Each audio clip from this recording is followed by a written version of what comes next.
Draw your last pathetic card so I can end this, Yugi. My grandpa's deck has no pathetic cards, Kaiba. But it does contain the unstoppable Aardxodia. Ah! Impossible! I've assembled all 5 special cards, all 5 pieces of the puzzle. Just make it quick, girl.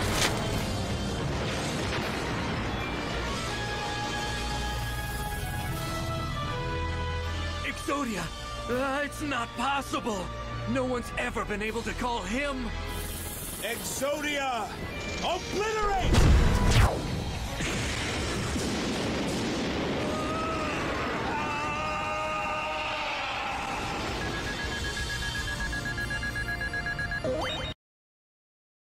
Herbs schmerbs. But how about some Gwent, eh?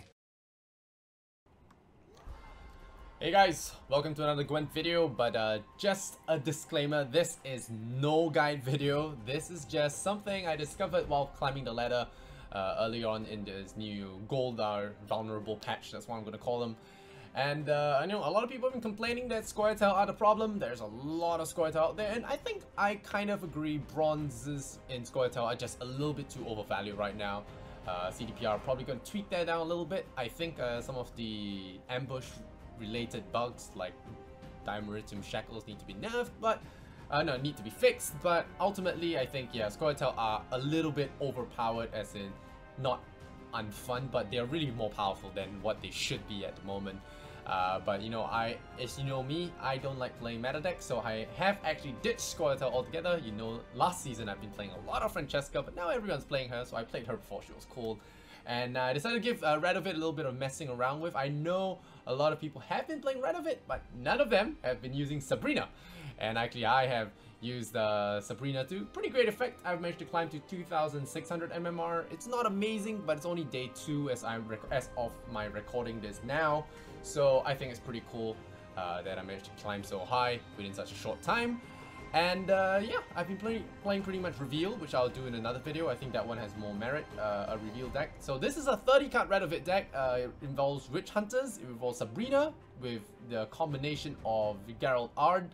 And yeah, I don't want to show you the deck list because I'm still tweaking it around, so a lot of these replays are different variations of it. But the baseline is Banard Tutors, we have Witch Hunters for a lot of power on the board, ton of potions, and of course the Sabrina Bamboozle. So I'm gonna jump into the game and see how we actually, you know, play this one out.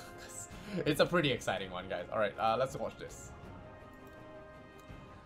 Alright, so Francesca, everyone's bane right now. Her and Ethne, I think, are the biggest problems now. So as you can see, I have Avalok because first of all, I want to draw as much of my deck as possible. My deck does benefit kind of from long rounds. In this variation, I do run Scorch because I've been facing a lot of even-numbered enemies. So I thought Scorch would be useful against the, you know, when you play Murder Bright, you can balance out the Squirtle units. They don't really have a way of staggering their forces, so nuking them with a Scorch this way could be effective.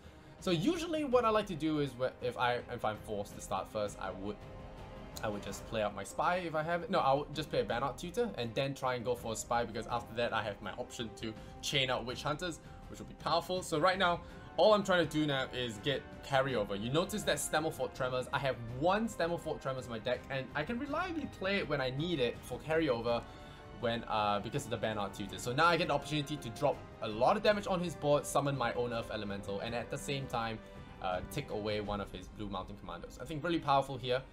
And yeah, so I'm going to play out the Banard Tutor. It's kind of like the stabilizing card of that deck. You know, it allows me to, first of all, chain out my Witch Hunters. If you don't know what Witch Hunters do, they are 3 power units that that reset a unit, and they're very powerful because of that reset. So they're like the Tamarin infantry that muster all of them out, but whenever you target a mage, they pull another one out. So you can target your full health mage, or in this case my hurt Aretusa Adept, and chain it out repeatedly and allow them, and then at the last one, because you don't need to chain it out anymore, you can target an enemy unit. And in this case, the Francesca does have 2 Farseers, so Farseers can actually be reset as well while pulling out another Witch Hunter. So you potentially get a huge amount of swing coming out from this play. And I dropped my Bannock Tutor, I switched away. You notice I Avaloped first, so any cards that I don't want, I can put it back in for Thunderbolt Potions with the Bannock Tutor. So effectively, I make my deck very efficient, even though it has only 30 cards. And as you see here in my hand, I have the awesome combo. I've got Sabrina. I'm thinking about it. Right now, he's got 56 points on my 27. And I'm thinking, alright, since I started second, you know, he has that one more extra chance to put a card on the board. I was like, alright, let's go for the Sabrina Bamboozle now because I have the perfect opportunity for it. If you look right here, yeah, Sabrina. I was thinking, should I go Sabrina? Yeah, I think I should, because right now, if you play Sabrina on a row, like say the middle row, and then you Ard her into the back row, she will die in the back row along with the 2 units you pushed in. Okay, so I tried the Thunderbolt Potion first, and you know, try and make him afraid that I might still try and force around. I think, yeah, so this forces out another officer from him. So again, another very big card. He's very confident. It's now 70 to 33. Alright, I was remembering this order of events wrong. So I was like, okay, I'm going for the Sabrina play. You notice how every time I place it down, immediately they hover over the Sabrina. I was like, what is this card? My net deck brain can't process this. So okay, time to pass. I'm 40 points ahead, and I blow him away with the Ard. And what Sabrina does is she sets the unit on the row where she dies to the lowest unit. So knocks all of them down to the War Dancer, 4. So all of them become 4. I go for 40 point swing on Sabrina. Pretty damn cool. I mean, that's what you get for net decking. You know, I don't really know how to strategize. I mean, I'm ragging too hard on these guys. They just want to climb with their limited pool. I get it. But I get so happy when something like this works. And it has worked a couple of times. I have some replays stashed up for a future project, but definitely want to show you guys a Sabrina deck that works. And I think in this case, you know, it's really nice to see that it's doing. So I get my carryover, and because of the Earth Elemental, it's 2-on-2. You know, the Scoia'tael players, the Mulligan, the one strong thing as well is they're kind of immune to the Dry Pass because of the War Dancers, but that Earth Elemental forces out the extra commitment from him, so he's not immune to that Dry Pass. And yeah, he's forced to play another card. So now he goes down 1 card advantage, I think. Or rather, he goes down half a card advantage because in the next round, he will have to play first. Now, I get to play last.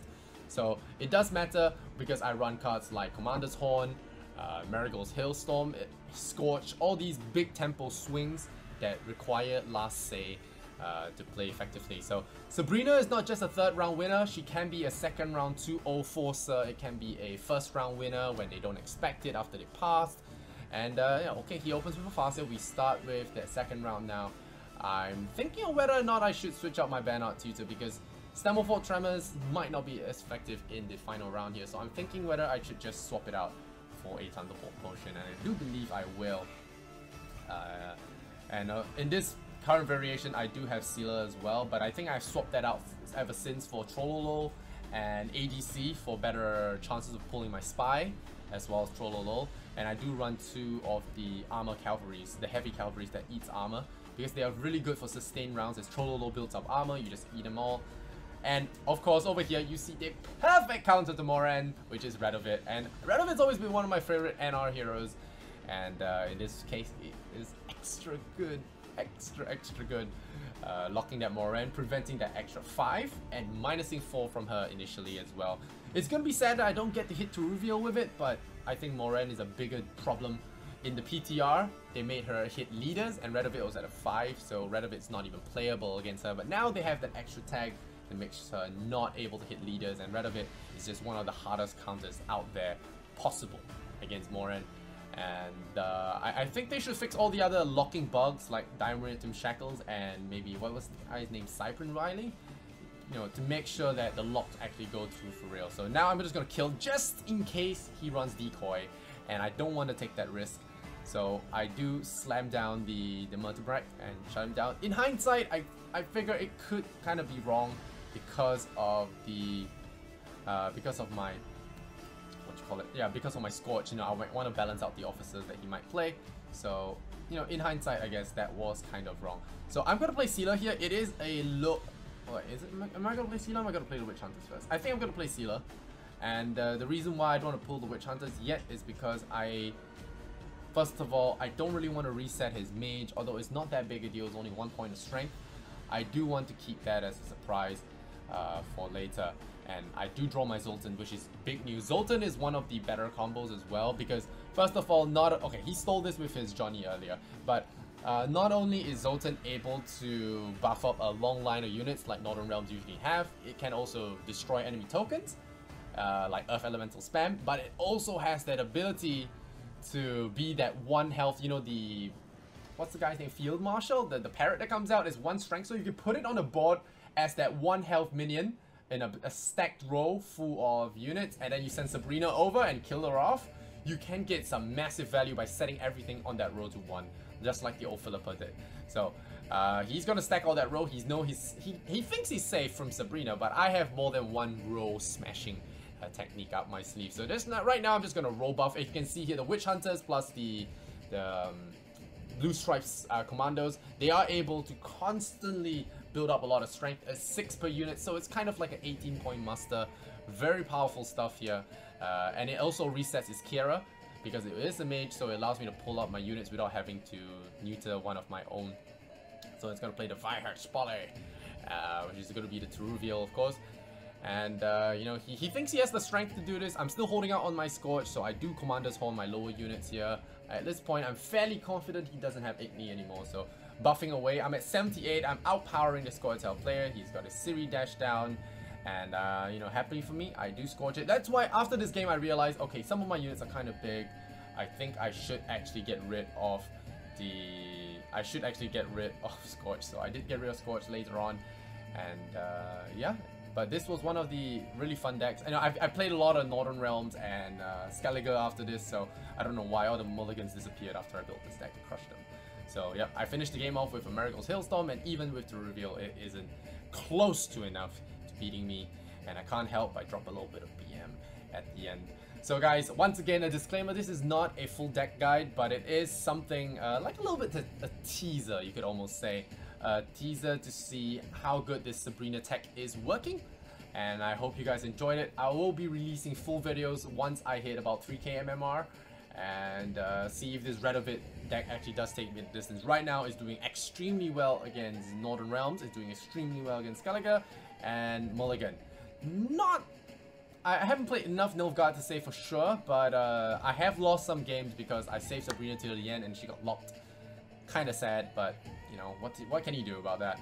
And of course, sometimes you also lose because of bad draws plus starting first. You know, there are a lot of things that could go wrong, and this deck needs perfectioning. But it is a very fun deck, especially with Trollolol now. I think it's extra fun to play. But I hope you guys enjoyed. You know, just leave a thumbs up if you like it, subscribe, and of course, do follow me on Twitch when I will be streaming Gwent more regularly, hopefully from here on out. But thanks for watching, guys. Again, don't take this too seriously. It's just for fun, and I hope you enjoyed at least 1 death of a Scoia'tael net decker. Alright, guys. See you next time, and I hope you enjoyed. Cheers.